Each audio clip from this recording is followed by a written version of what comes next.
Sabéis que tenéis un mensaje. Seguiremos con David hasta la venida de Cristo. Así que os invito a que vayáis en vuestras Biblias a 1 Samuel 30. Ahí está la historia que vamos a tratar y se nos dice que David derrota a los amalecitas. Muy bien. Yo tengo aquí el mando, ¿vale? Muy bien. Nosotros nos vamos a fijar, no voy a leer el texto porque es una historia que ya conocéis, que hemos leído en parte, y nosotros nos vamos a fijar, como bien veis ahí, en cómo se comportan David y las personas que lo rodean. Y los vamos a ver, estos comportamientos, en dos momentos extremos de sus vidas. Por una parte, los vamos a ver enfrentando un grandísimo dolor, algo que para ellos era, y os lo digo de verdad, peor que la muerte. Por ejemplo, yo pienso, si un hijo mío muriese por ahí de un accidente automovilístico, eso para mí sería peor que la muerte. Yo preferiría morirme yo primero, ¿no? Que sean ellos los que lloran, no yo. No. Hay cosas que realmente son experiencias peores que la muerte, ¿no? Y luego vamos a verlos cómo se comportan frente a una alegría desbordante. Así, algo que es casi como una resurrección de sus seres queridos. Y es bueno que el Señor en su palabra nos muestre situaciones extremas. ¿Por qué? Porque en las situaciones extremas nosotros aprendemos lo que hay dentro de las personas. Los hombres y las mujeres somos como limones y naranjas. Las mujeres son naranjitas, los hombres somos limoncitos. Pero si no nos aprietan, no nos sacan el jugo. Y son las situaciones extremas las que realmente demuestran lo que hay dentro de nosotros y lo que sale en ese momento. Por eso lo vamos a ver en esta historia. David y los suyos son enviados por el rey Aquis, que era filisteo, de vuelta a casa, a Siclac. Quizás os acordéis de la historia. David estaba en una situación totalmente extrema. Lo habían invitado a luchar junto a este rey Aquis, que era filisteo, pero los que tenía enfrente, aquí estaban todos los reyes filisteos y los que tenía enfrente eran los israelitas. Ahora, David está frente a la diatriba. O le caigo a los filisteos por detrás, cosa que no podía porque eran solo 600 hombres, o me pongo a luchar a favor de los filisteos para salvar la vida y tengo que luchar contra Israel. La cuestión es que Dios hizo una movida allí, los filisteos dijeron, oye, este aquí detrás no nos gusta, mándalo a casa. En vez de decir, ponlo delante a luchar, lo mandan a casa. Así que lo vemos que ellos regresan a casa después de una experiencia límite, una experiencia que habían tenido que casi los había llevado a la muerte. Y ahora están llegando a casa, no han tenido que luchar, no han tenido que comprometerse para nada y se iban a reunir con sus esposas, con sus niños, así que vendrían aliviados. En vez de ir a la guerra, iban a estar jugando con sus hijos o retosando con sus mujeres. Pero qué horror. Cuando llegan allí a Siclac, encuentran que su refugio, esa ciudad, está asolada, está ardiendo. Ninguna voz sale a recibirlos, ni los animales. No hay gritería de niños jugando o diciendo, ¡papá, papá! La ciudad parece totalmente muerta. Lo único que se mueve allí es el humo, las llamas, pero no hay cadáveres por allí. No hay ni un cadáver. Evidentemente, aprovechando la guerra entre Israel y los filisteos, los amalecitas, que eran piratas a camello. Es que los amalecitas no eran otra cosa, eran los piratas del desierto. Ellos iban siempre a rapiñar donde podían. Entonces, ellos vieron, esta ciudad está ahora sin hombres, vamos a por ellos. Y entonces los asaltaron y no mataron a nadie, sino que se los llevaron para venderlos o para usarlos. La Biblia aquí en este capítulo nos cuenta que David y los suyos se quedan totalmente desarmados, se quedan atontados, no pueden comprender lo que ha pasado así de golpe y de manera inesperada. De hecho, la mayoría de las experiencias límites nos cogen siempre con la guardia baja. Si nosotros sabemos que algo va a venir, hombre, nos preparamos, pero es que generalmente vienen sin que nosotros lo sepamos. Y vemos a aquellos guerreros, compañeros de David, que están lamentándose, que están llorando. ¿Y qué otra cosa iban a hacer? ¿Quién los iba a consolar? Por eso dice el versículo 4, si tenéis la Biblia abierta lo podéis ver, que lloraron hasta que les faltaron las fuerzas. Es decir, se quedaron exhaustos, se quedaron derrotados, estaban destrozados, defondados. Es decir, están en una situación de dolor, es un tiempo extremo. Y ahora la gran pregunta, ¿cómo reaccionan? ¿Cómo se comporta aquella gente ante el dolor y la desgracia que parecían totalmente definitivos, que para ellos era peor que la muerte? ¿Sabéis? Uno quizás puede acostumbrarse al pensamiento de que se te ha muerto un hijo. El otro día estaba viendo la cuestión esta de Boko Haram, cuando se llevaron a esas 130 chicas o lo que fuera de la escuela, y los padres y las madres, todo el mundo decía, devolvednos a nuestras chicas, porque si tú los matas, si alguien está muerto, es algo definitivo y te haces a la idea, pero estarían de esclavos, los meterían a sus propias esposas en la prostitución, están abusando de ellos día sí, día también. ¿Qué les estarán haciendo? Yo creo que ese pensamiento es totalmente agobiante. Es peor que si te dicen alguien está muerto. Ahora, ¿cómo se comportan aquellos guerreros, aquellos compañeros de David, aquellos que le debían la vida, que habían buscado refugio en él, que eran incluso parte de su propia familia? Fijaos, por favor, en el versículo 6, que dice que todo el pueblo estaba en amargura de alma, estaban desesperados, amargados. Y ahora, en ese momento de presión, muestran su comportamiento, es decir, aquello los estaba exprimiendo y salió de ellos lo que había muy dentro. Y entonces la Biblia nos dice que ellos dirigen toda su amargura, su rabia, su impotencia, aquello que no podían ni siquiera expresar, lo dirigen contra su líder, es decir, contra David. Según ellos, David era el responsable principal de su desgracia, porque se los llevó a luchar al lado de Aquis, lo que casi se convirtió en un desastre. Se salvaron por la campana, pero habían estado unos días fuera que habían sido decisivos. Su aldea había quedado desguarnecida, sus familias indefensas, y ahora buscan, según ellos, y encuentran, según ellos, al culpable, David. ¿Y qué deciden? ¿Lo habéis visto ahí? ¿Qué es lo que ellos dicen que hay que hacer con David? Apedrearlo. Es decir, que pague por sus errores, lapidarlo. Pero nosotros sabemos que ese pensamiento era una injusticia tremenda. Es decir, que un inocente tenga que pagar por aquel desastre. Pero, queridos, esto nos enseña algo importante en cuanto a nuestros propios comportamientos en más de una ocasión. Y, queridos, tenemos que tener mucho cuidado, ante todo en tiempos de estrés, en tiempos de dolor, en tiempos de disgusto, de enfermedad o de crisis o de como lo queráis llamar. Porque generalmente tendemos en estos momentos, cuando la presión es tremenda sobre nosotros, le cedemos el control de nuestras acciones y de nuestros pensamientos muchas veces a un espíritu de ira o de derrota, de enfado, de revancha, de mal humor, de rabia. Y la cuestión es que nosotros no cogemos un palo y empezamos a pegarnos nosotros palos. ¿Qué es lo que hacemos? Buscamos el culpable. Buscamos el culpable. ¿A quién puedo culpar de lo que me está pasando?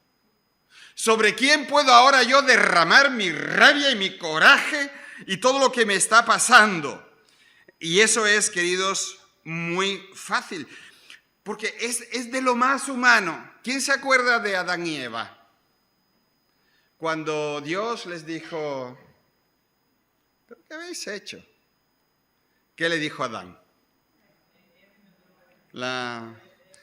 Es que la mujer que me diste, ¿no? Es decir, no me vengas Dios a mí, la mujer que me diste. Y cuando va a Eva y le dice, ¿ah? Eva le dice, es que el bicho ese,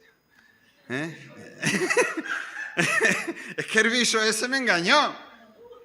Oye, es tan humano, tan humano. Cuando viene la presión, cuando viene la cuestión, cuando vienen los resultados de cualquier cosa, lo primero es buscar al culpable de tus propias desgracias. Queridos, el dolor,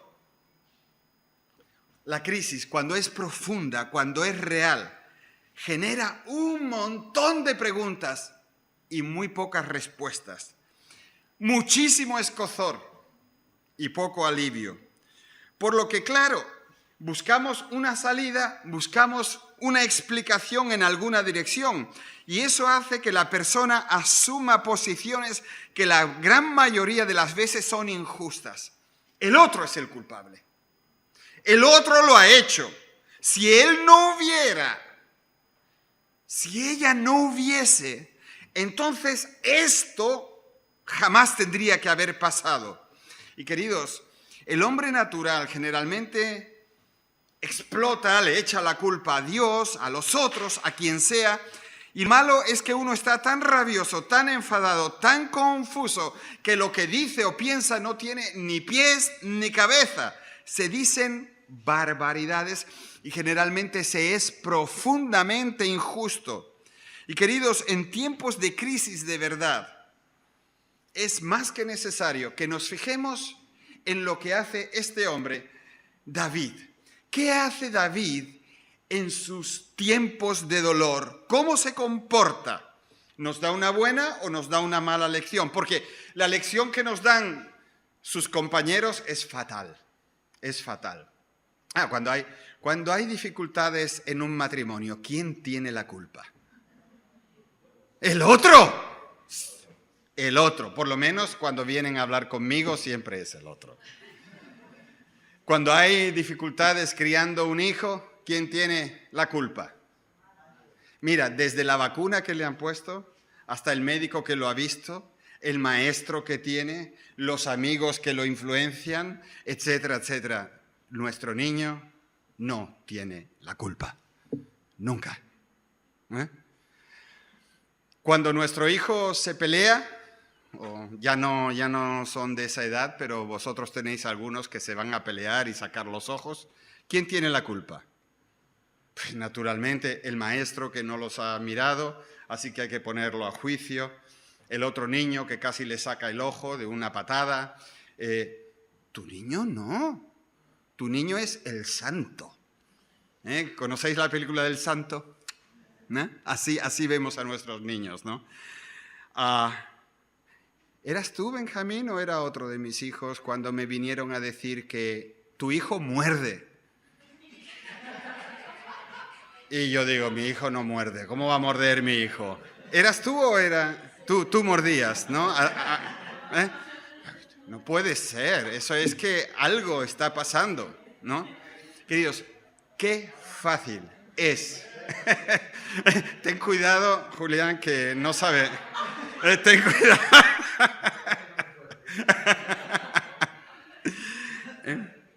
Ahora, el versículo 4 nos muestra que David, en aquel momento de extrema confusión y de estrés tremendo, también llora hasta que no pudo más y como a sus hombres le faltaron las fuerzas. Es decir, el dolor de él era el mismo que el de los demás.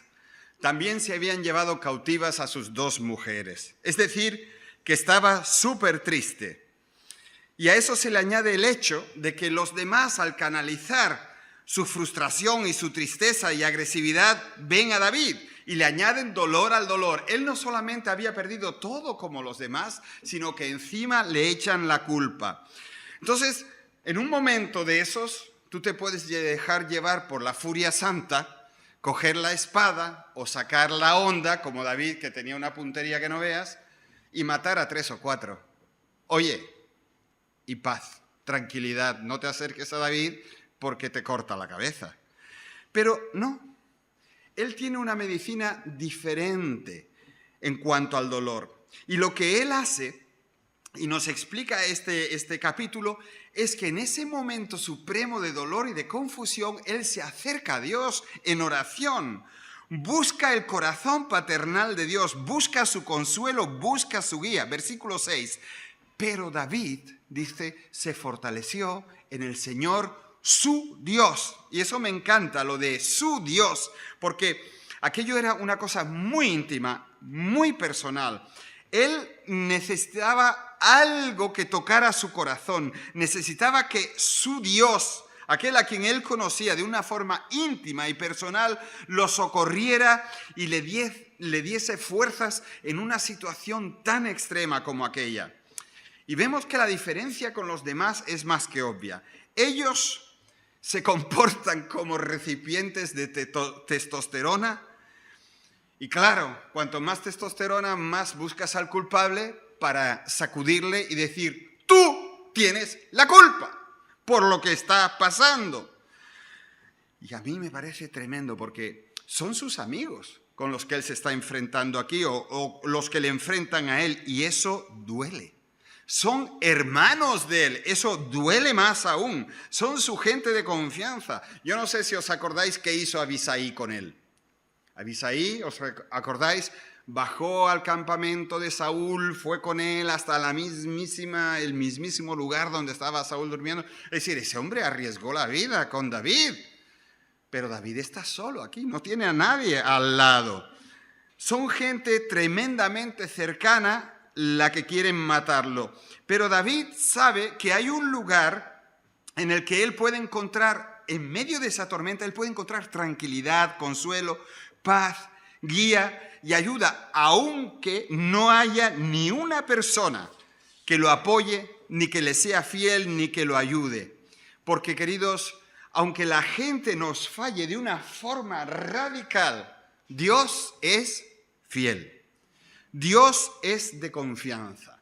Dios no va a fallar. Por eso él se acerca a Dios, y aquello que podía haberse convertido en una situación con más dolor o en parálisis o en una amargura sin fin, es transformado en la presencia de Dios. Y mira, yo te lo digo, cuando tú tengas esos momentos terribles, busca a Dios.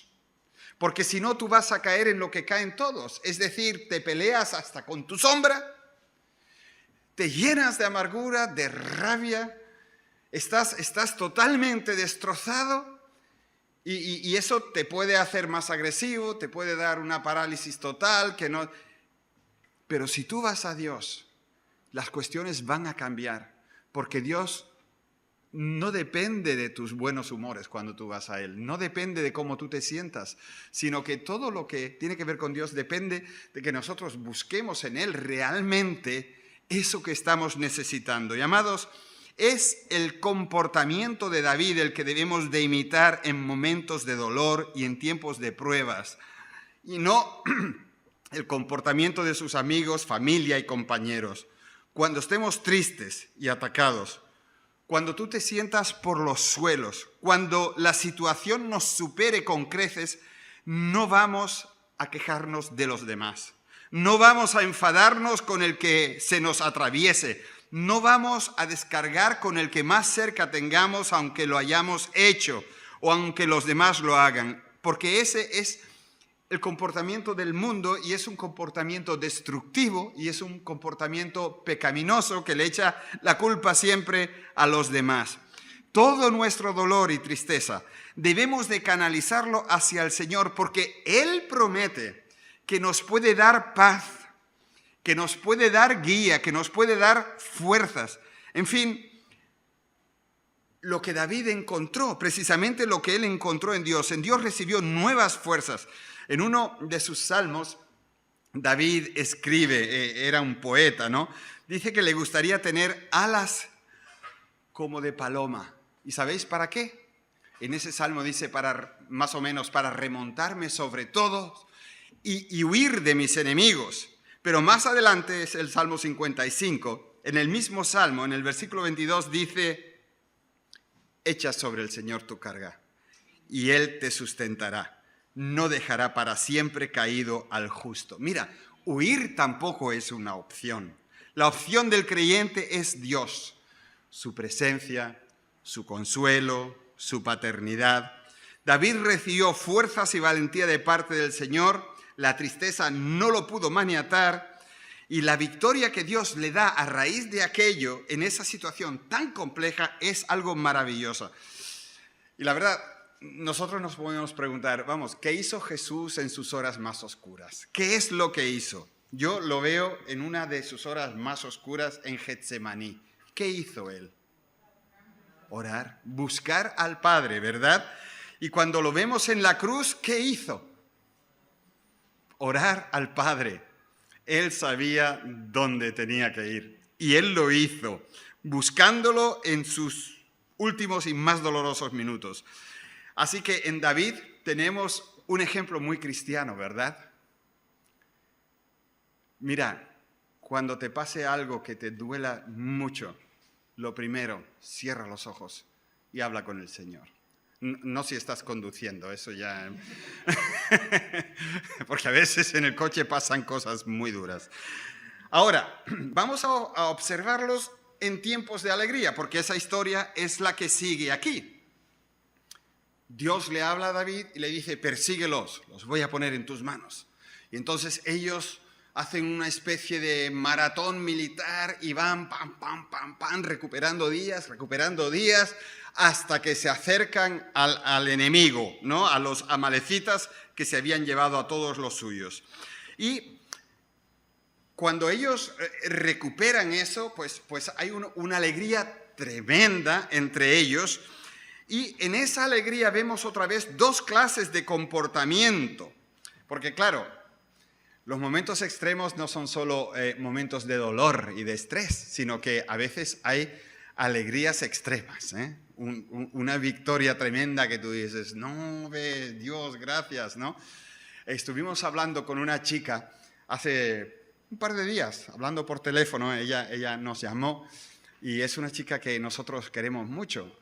Vive en otra parte de España, pero la hemos conocido cuando ha venido a Málaga a visitar la iglesia y tal, y tenemos una buena relación con ella. Y dice, yo el otro día me sentía tan bendecida, tan cuidada y tan amada por el Señor, y todas las puertas abriéndoseme, y todo abriéndose.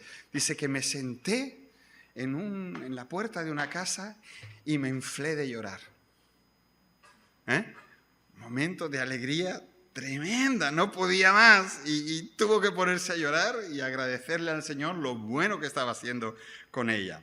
Bueno, David y los suyos se disponen a perseguir a los amalecitas, los alcanzan, los vencen, y tanto fue así que dice la Biblia que recuperaron todo lo robado, incluyendo mujeres, niños, animales. No dice que hayan recuperado ninguna suegra, pero es igual. Y dice que además, no sé qué, además hicieron un gran botín. Y de todo aquel ejército de amalecitas dice que solo 400 jóvenes huyeron en camellos. Vale, vamos ahora primero a fijarnos cómo se comportan los siervos, amigos y demás acompañantes de David ante esta gran victoria. Y recordemos que son los mismos que se habían comportado de una forma fatal en los momentos de prueba y de dolor. Ahora los vemos en un momento de gozo y de victoria y los escuchamos decir algo en el versículo 22. Dice, no le daremos el botín que hemos quitado. Bueno, se están refiriendo a que ellos eran 600 hombres y estaban persiguiendo a los amalecitas y 200 entre ellos dijeron, no podemos más. Y entonces David dice, vale, si no podéis más, quedaos aquí, quedaos con parte del equipaje, nosotros seguimos adelante. Ahora los otros vuelven con todo el botín y dicen, no, a estos que se han quedado ahí no le vamos a dar ninguna de las cosas que hemos ganado. Primero, vemos que en ese momento de tremenda alegría, ellos se están atribuyendo, ¿a quién le están atribuyendo la victoria? Hemos ganado, nosotros, hemos quitado. Y lo segundo que vemos es que en ese momento de victoria se comportan de manera egoísta con los que no estuvieron presentes en la batalla. Es decir, son evidentemente bastante egoístas y orgullosos, arrogantes. Intentan excluir a los más débiles del reparto del botín y lo hacen porque están plenamente convencidos de que ¿quién ha ganado la batalla? Pero desgraciados, si erais solo 400 y eso era un ejército, ¿vosotros habéis ganado la batalla? Ellos no creen que Dios los ha fortalecido, no creen que les ha puesto en sus manos a un ejército mucho más poderoso que el suyo. Y queridos, en los momentos de mayor alegría, todo se empaña por ese espíritu arrogante y egoísta que aquella gente lleva dentro. ¿Me va bien? ¿Por qué me va bien? ¿Qué te dice tu vecino de enfrente cuando le va bien? Me lo he ganado, tío. Me lo he ganado. Es decir, está clarísimo, ¿no? Y cuando las cosas van mal, ¿qué dicen? ¿Dónde está tu Dios? Mira lo que me has hecho. Mira lo que me has hecho. ¿Cómo puede Dios existir? Vamos a ir a una cosa práctica. Lo que está pasando ahora mismo en Miami. ¿Cómo puede Dios permitir que las casas sean destruidas y que mueran 600 personas aquí? ¿Cómo puede ser posible? ¿Qué Dios es ese? Vale, va a durar 5 días el paso de ese huracán horroroso. 360 días están disfrutando en la playa y rascándose la barriga. ¿Y a quién le dan las gracias por eso? Por esos 360 días. A ellos. Es que se lo han ganado, ¿no? Es que me lo merezco. Yo trabajo todas las semanas 50 horas, tío. Queridos, es como se piensa en la calle. ¿Salen las cosas bien? ¡Qué buenos somos! ¿Salen las cosas mal? ¿Cómo permite Dios algo así? Lo malo, lo triste, es que más de un creyente no es muy diferente. Siento decirlo, pero es que lo he visto y sigo viéndolo. Egoísmo y arrogancia expuestas mano a mano. Queridos, cuando Dios nos da bendiciones y nos permite tener victorias, hemos de permanecer muy despiertos para no pecar y estropearlo todo. Y entonces, ¿qué debemos de hacer? Pues darle a Dios las gracias y la gloria por lo que nos ha dado o permitido hacer u obtener. Y ante todo, no siendo egoístas y permitir que de eso que Dios nos ha dado los otros puedan disfrutar también. Mira, vamos rápidamente al segundo. A observar la manera en la que David se comporta ante esos momentos de victoria y de gozo exuberante. Ya podemos adelantar que David permanece humilde y sensato. En el versículo 20 la gente decía, cuando estaban llegando con todo aquello, dice, este es el botín de David. Pero David no acepta el cumplido y lo rechaza.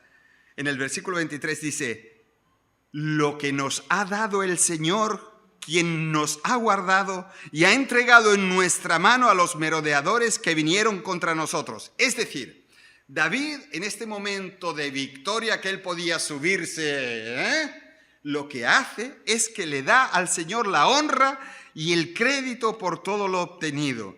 Su actitud y su comportamiento frente a esa gran victoria es que él la pone a los pies del Señor sin paliativos, sin reservas, totalmente. Y queridos, esa cercanía que él tiene del Señor, dándole al Señor la gloria, la honra, las gracias por las cosas buenas que tiene, lo protegen de una serie de comportamientos que eran pecados reales que lo estaban acechando. Mira, él, en un momento así, yo creo que podía haber sido asaltado por un espíritu de venganza. ¿Contra quién? Contra algunos de su ejército que tenían una boca como un buzón y que lo habían criticado y habían dicho vamos a apedrearlo. Ahora él era el que estaba on the top of the wave. ¿Se dice así? ¿Se dice así? En la cresta de la ola. Entonces él ahora tenía la sartén por el mango y podía pegarle con la sartén a quien se le pusiera por delante. Es decir, él podía haber dado lugar a la venganza. ¿Pero qué hizo? Le dio lugar a un espíritu de reconciliación. Y los trató a todos por igual. A los bocazas, a los egoístas, a los que no veían a Dios por ninguna parte y a los que se quedaron atrás. A todos los trata por igual. Es decir, reconciliación. También él podía haberle dado lugar a un espíritu de orgullo, apoyándose en los que le estaban dando coba, ¿no? Los que lo adulaban ahora. ¡Oh, qué gran victoria! ¿Pero qué hizo él? Le dio lugar a un espíritu de humildad y le dio la gloria a Dios.